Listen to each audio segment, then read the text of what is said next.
This is Season 4 of Southpaw Deep Space Nine.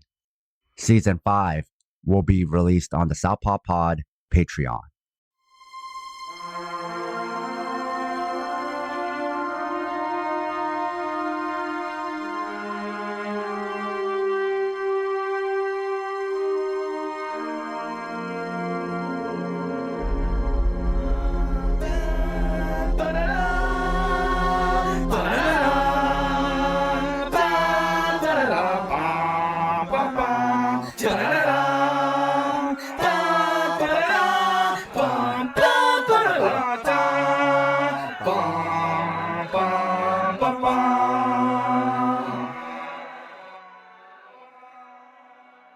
This episode was recorded on March 21, 2024. We are back with Southpaw Deep Space Nine, Season 4. If you don't know what SDS9 is, it's Southpaw's completest DS9 watch-along show where we watch every episode, recap it, and analyze it. We are your hosts, Scott and Sam. Scott is someone who's watched DS9 more than once, whereas I'm someone who's casually watched some episodes when it first aired, but this is my first time watching each episode in earnest. One of the cool things is this gives us different perspectives, different contexts. After we watch each episode, we come together and talk about it. Scott gives us the play-by-play along with his insights, while I analyze scenes that stuck out for me from a political perspective or a media studies perspective, or sometimes even an emotional perspective. We are discussing Hippocratic Oath. Scott, will you tell us about this episode? Yeah, so this hippo is like, yo, I'm hungry. No, I'm joking. On Quark's, Worf is trying to find wanted fugitives. Quark makes fun of Worf and also has this sort of missive about how mugshot photos and photos of criminals are pretty bad. Kira talks to Worf. Worf believes that Quark is plotting some sort of crime and is onto him. Bashir and Miles are on a runabout on a science trip. Miles is complaining about Keiko. They're having distant relationship issues. And as this is happening, Miles is getting some weird energy read from this planet, Bopak 3, this magnesium pulse, warp core, magnet surge, and they're pulled into the planet and crash land. They are met by members of the Jem'Hadar, the ruthless soldier people of the Dominion. The Jem'Hadar soldiers immediately notice the ranks of Miles and Bashir and think about how they can use them as capital. On Deep Space Nine, Worf is asking Odo why he allows Quark to do crime. Why is he doing crime? Why isn't he stopping him from doing crime? Odo says, I know what I'm doing. And Ben promises Worf, it's all good. Just trust Odo. He knows how to be a cop. He's the best cop. Worf is reminded that he's focused on strategy now. He's not security. Trust Odo. Trust the process. Bashir sees that the Jem'Hadar people are sick and worried, which means some shit could pop off. Bashir is brought to help the Jem'Hadar squad. They need him to help him, but right now Bashir is not sure he wants to. But they sort of know that because Bashir is a doctor, the Hippocratic Oath, where you have to help people, that he'll want to help. You see, the Jem'Hadar are addicted to Ketracel White, which is this drug created by the Dominion, and the founders. It controls them, and they have this symbiotic relationship where they need it, and if they don't have it, they'll die. It's basically drug blackmail, and they hope that Bashir can help them not be addicted and break the cycle and not be reliant on this drug.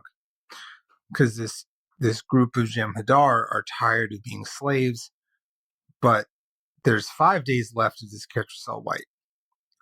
But we meet this one dude who he tapered out on the White while he was on a solo mission. And he was on this planet. So he believes that this planet can heal catcher cell withdrawal, that there's something special about it, because the squad is dying and they just like, they need Bashir to help, and they need Miles to help, and they better get to it because there's 5 days left. It's going to get bad. It's going to get ugly. On Deep Space Nine, the Klingons are scheming. As we remember, the Klingons are now sort of like not rocking with Starfleet and the Federation anymore, and they started a fight with the Cardassians. It's not chill. It's not very cash money. Worf believes that Quark is smuggling crystals and wants Odo to arrest Quark and the smuggler, and Odo tells Worf to chill out.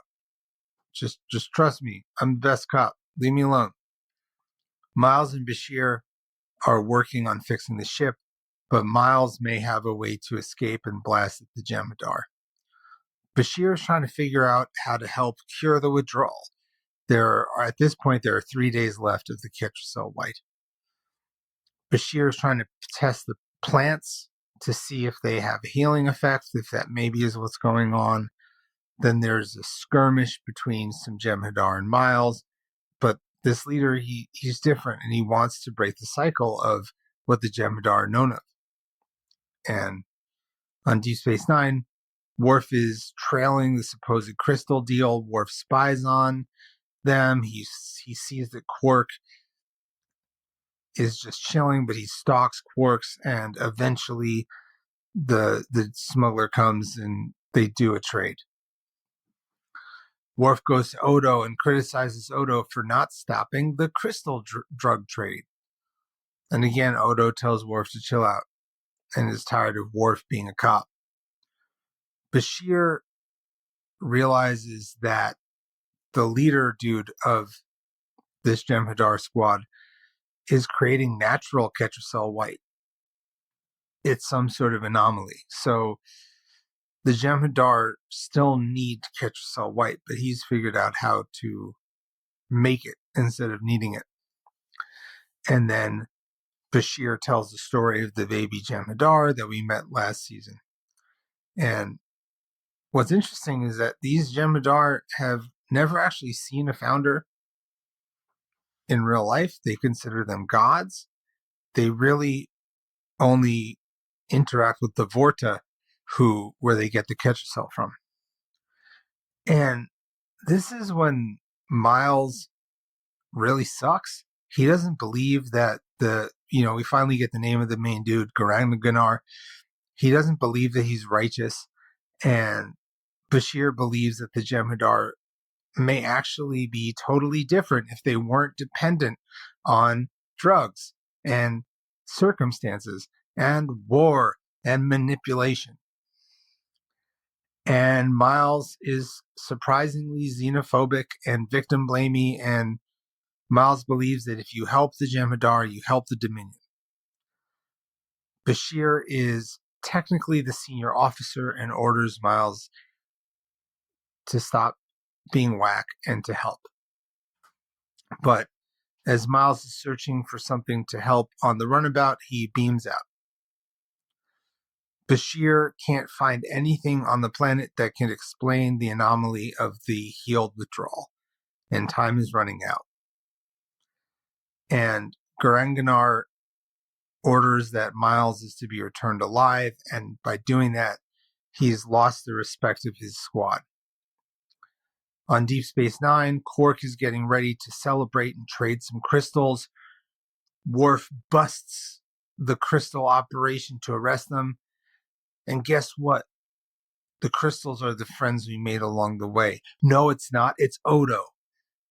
Odo wanted the deal to go through because he didn't care about this small-time crystal smuggler. He wanted to find the big smuggler. He was trying to find the space El Chapo. He was trying to stop the crystal smuggling business. But Worf messed up the loyalty. He cut off he got the supply chain way too low.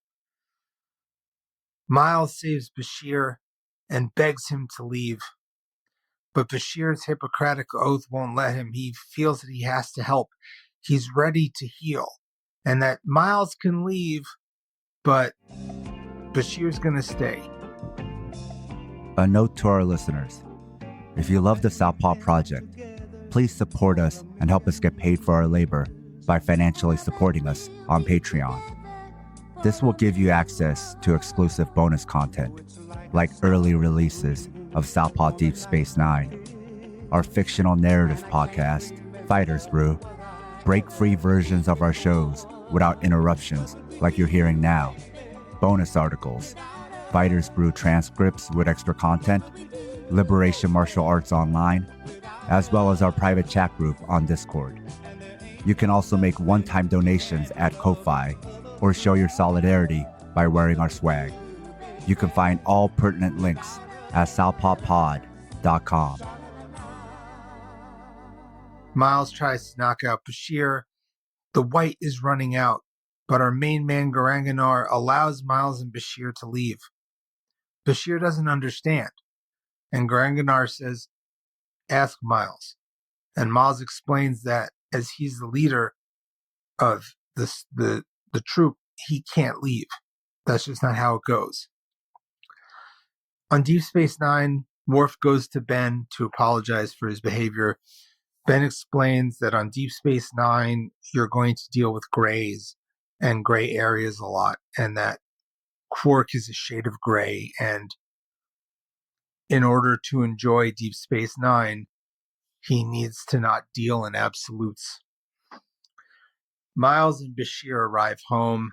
Miles technically could be court-martialed, but Bashir chooses against it and chides Miles for condemning the Jem'Hadar to die a painful drug death. It's not cool. So early on and throughout the episode, Worf was being more cop than Odo. I didn't want to say I told you so to online DS9 fans, but yeah, Starfleet are the real cops. I mean, there's lots of cops here.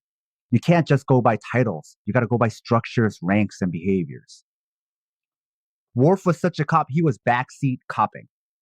But then the way the show tied this subplot that seemed unrelated to the main plot of O'Brien and Bashir, but then actually had everything to do with it, was seamless. It was well done. It had a lot of thematic connections. Then we find some Jem'Hadar rebels, people who don't want to be enslaved anymore, who want to be free of the opiate of the masses and of the Dominion. It was very radical, but at the same time, it felt like a 90s war on drugs episode, which didn't seem so radical. Now, we can make a case how the country that began the war on drugs, for them, the real drugs or the opiate of the masses is their media that distracts us, misinforms us, and disassociates us from our real material conditions. We think we are free because you can say shit online and you have a million things you can never watch because you don't have the freedom to watch it, because none of us have free time, and free time keeps diminishing every year. Work days are longer. Our dinners keep getting pushed back later and later. People don't eat breakfast anymore because they don't have time. We just have less time. The war on drugs also made it seem like you're only unfree if you have an addiction. There was a different side to the war on drugs because it wasn't just about criminalizing and abusing victims, and also people just trying to have fun, and also a way to commit atrocities across the world and maintain your hegemony. But it was also to tell Americans domestically that you're completely free. We're keeping you free. We're protecting your freedom, meaning freedom from drugs. Drugs is what's making you unfree. And so long as you don't have drugs, you're not doing drugs, you are free. It was that gaslighting. Jem'Hadar are not free, but O'Brien and Bashir are free. But are they really free? No, they're not, which this episode addressed. Now, there's episodes where O'Brien is tortured, which this episode had a bit of, but there's also episodes where O'Brien is being problematic, dehumanizing, and racist, and this episode was also that. There were explicit episodes in the past where they used O'Brien to address space racism. He's using all the race science. Those people are just like this. Material conditions don't matter. They're super predators. Very racist cop, racist foreign policy cop. Just a lot of things we're used to with the US. Very Bush, very Clinton. They were using O'Brien to make critiques. I mean, O'Brien was once on trial for crimes against humanity, against Cardassia. We've seen him in previous episodes where he was very racist against a Jem'Hadar child. So I like how they're showing even a beloved character has serious flaws, and someone who can sometimes seem wholesome and pure can have an evil streak to him. O'Brien's not the only one. We've seen problems with Bashir as well. So who is Bashir to talk? Which I think is perfect for this episode, right? Because we already know what Bashir is like, Dr. Horny, and in the Mirror universe, he just murdered Odo. Scott, what did you think about the use of O'Brien in this episode to talk about the flaws and even evils of quote unquote good people? I was very frustrated. I think it was poor choices because when Miles is played as a xenophobic person who just sort of believes that the world is crooked and people are fucked and everyone is evil, I just don't really think that is, I don't think that's the right character. This is like the same dude that's like a family man, believes in the good in people, is sometimes a bit of adult, but is also like talks about unions and revolution. And it's just very surprising that he's like, you know, these drug addicted child soldiers are screwed and we shouldn't help them. Because these are child soldiers. Remember, the Jem'Hadar, they grow really fast. Their substance, their how do you say this? Polysubstance using child soldiers. So it's just kind of fucked up. It makes me very upset. I know that they want to create this bromance of Miles and Bashir. I just don't buy it. But going back to lack of freedom or even cops and Starfleet, Bashir in this episode pulled rank and said, if you're in Starfleet and you're a lower rank, you have no freedom, which draws immediate parallels to Jem'Hadar. How different is Starfleet? Then we had O'Brien escaping, which put Bashir at risk, like immediately. So O'Brien isn't just thinking of killing Jem'Hadar. He did something that could have killed Bashir. Mm-hmm. He's selfish. Yes. Then he says he did it to save Bashir, but then denies Bashir's consent in wanting to stay and condemns the Jem'Hadar rebels to death, these child soldiers who've been abused by the system. Bashir literally said he was condemning them to death. So this isn't just our reading, it's explicit. Condemning the freedom fighters to death. He said it was to save Bashir, but his actions nearly killed him. So that's so hard to buy based on his actions. So was killing the rebels really about Bashir and saving him, or was it just about sentencing them to death because O'Brien hates them? We can't ever know, which this episode is about. Maybe it was a preachy episode. I don't know. The writing purposely left that unclear because we saw immediately that O'Brien was not protecting Bashir. We also know O'Brien didn't see them as people and likened them to animals, which Bashir also called out, which is supposed to make the audience recognize that happened. O'Brien was not about any Hippocratic Oath in this episode. This all connects to the subplot with Odo, Sisko, and Worf. Worf and Odo have miscommunication, which reminds me of when police have miscommunication with Sheriff's Department, or ATF have miscommunication with FBI or the police with the FBI, or FBI with the CIA. Yes, cops can have problems with cops. Having problems with cops does not mean you are not a cop, because cops can also have squabbles. But in this episode, Sisko explains how DS9 is different from the Enterprise and really Starfleet. Starfleet and starships are more rigid, more rules-based, cop-like. Cisco literally says out loud, just so you don't miss it, DS9 is more gray, welcoming this new character to DS9, telling him explicitly with exposition what it's all about and how he should view and the audience should view all the people there. In this episode, O'Brien and Quark had similar roles, the gray. The two plots were also about the lack of autonomy once you put on the uniform. But O'Brien acted against the uniform in this episode to break bad, and Worf followed the conduct of the uniform and was also being bad. Like the man said, gray. But I don't know how I feel about the writers having Cisco just say that explicitly. You could say it was too on the nose. You could say, to your point, Scott, a lot of this felt forced. But at the same time, we have to think about context. Would kids watching this in the 90s pick up on some of these themes if you didn't say that outright? Or maybe it's to say this is, again, a fresh start and new DS9 and a different Trek show and just welcoming fans and telling them what's up. What did you think about this type of explicit writing, kind of forced writing, maybe from your perspective, and the episode as a whole? And I will say I still enjoyed this episode, but I want to know what your opinion is, and please tell me if you didn't like the episode. So I didn't like the episode, and that's because of the poor writing of Miles and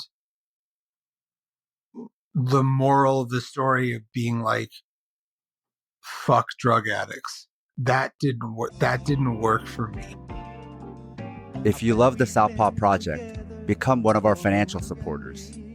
It'll help us supplement the cost of running this project, the incredible time and energy we put into it 7 days a week, and you'll be giving us some breathing room, not only to juggle Southpaw with our day jobs, but also to expand Southpaw into other areas. We can't exist without your contributions. Show your Southpaw solidarity by supporting us at southpawpod.com. The side story of just like showing Worf like, this isn't your mom, Star Trek. Yes, this is different Star Trek. So very explicit. You better chill out, bro, and like let Odo be the cop because you're not the cop anymore. You're Worf now, man. No subtlety. There was no subtlety, and I just, without going to great detail, I do work in, let's say I do social worky type stuff. Let's say that, right? And the current crisis in America is what is being pushed off as dope, because what used to be street heroin is just not what is being provided to most users of injectable drugs in America. And it's pretty much a mix. You know, you could look into it, but the world's access to heroin and poppy and opium is at a much lower access point, and you could look at geographically and politically why that might be. Political economy. Right. So what has happened in the past few years that might have us have less access to opium, right? So what people are doing is mostly fentanyl cut with baby powder, cut with xylazine. What's that? Oh, it's an animal tranquilizer, but it's not ketamine. It's like a vasoconstrictor. Basically, it gives fentanyl the sort of euphoria that heroin gives.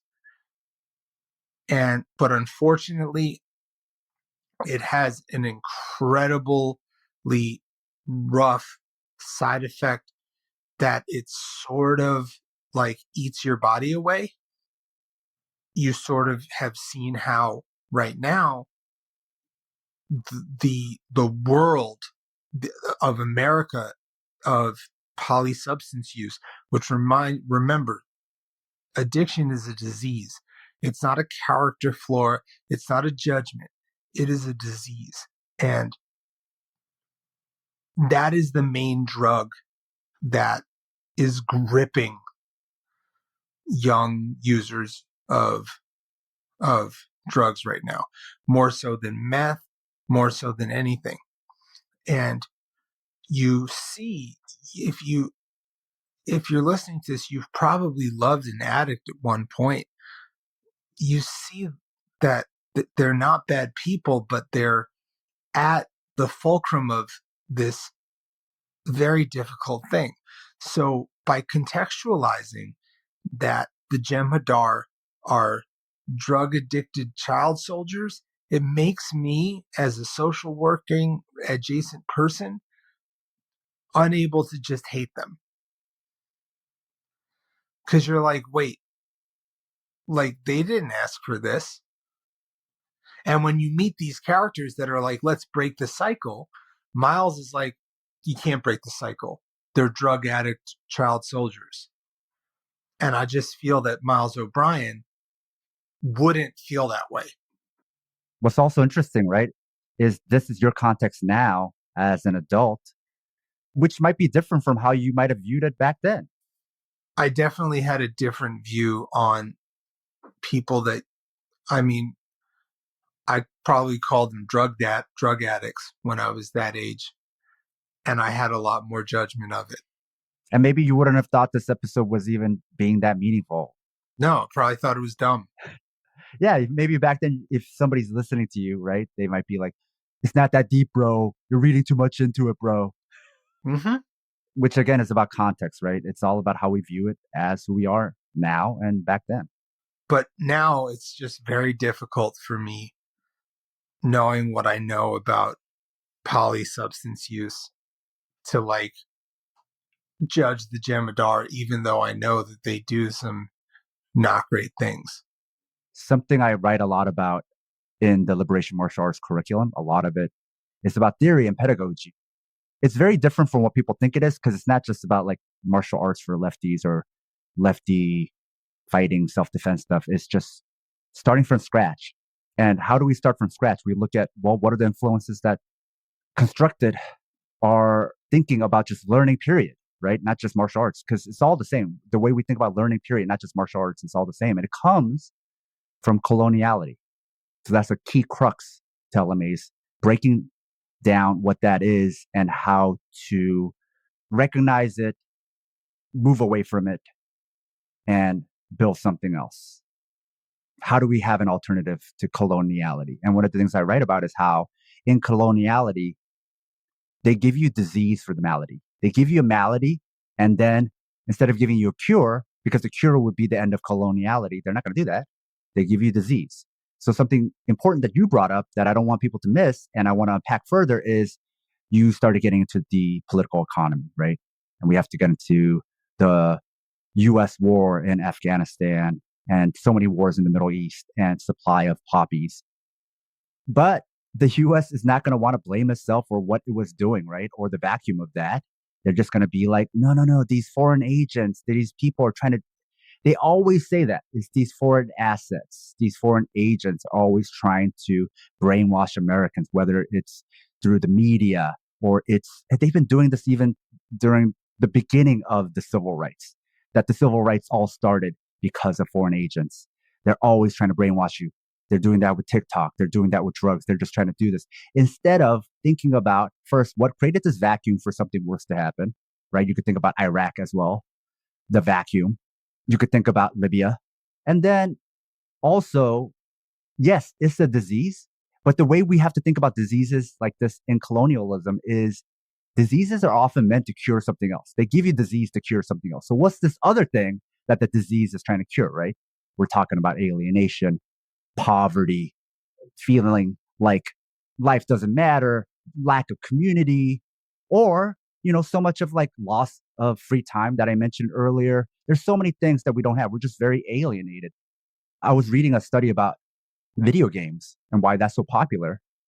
And this is no judgment about video games, but I think it is related in that for many kids, they gravitate to video games because it's the only time they can play that's unsupervised, unsurveilled, where they're free and no adult is telling them what to do. And that really hit me. I was like, fuck, that's true. Man, their life is so limited. And then same thing with adults, right? You think about work, you think about coming up through childhood, school, then now work. It's like, when do you ever have time where you could actually play as an adult and some supervisor, somebody above you isn't telling you what to do, where you can self-determine, where you have autonomy, right? Video games, yes, they are fun, but also in a way, it is trying to cure something, right? It is the only thing we've been left, the only thing we're allowed to where we have some amount of freedom and fun, right? Because we're suffocated. Something else I talk about is like breathing and just pay attention to how often you're holding your breath because we're constantly suffocated. And whenever I tell this to people, they tell me how often they notice they're holding their breath because there's stuff around them making them hold their breath all the time, right? We're bracing, we're suffocating. So there's a greater underlying disease, and that's colonialism, that's capitalism, that's Western hegemony. So even drugs at its worst, right, can be harmful. Can it be its own disease? Is a disease trying to cure a different disease? Because the US will never blame itself, will never frame itself as the disease. Yeah, absolutely.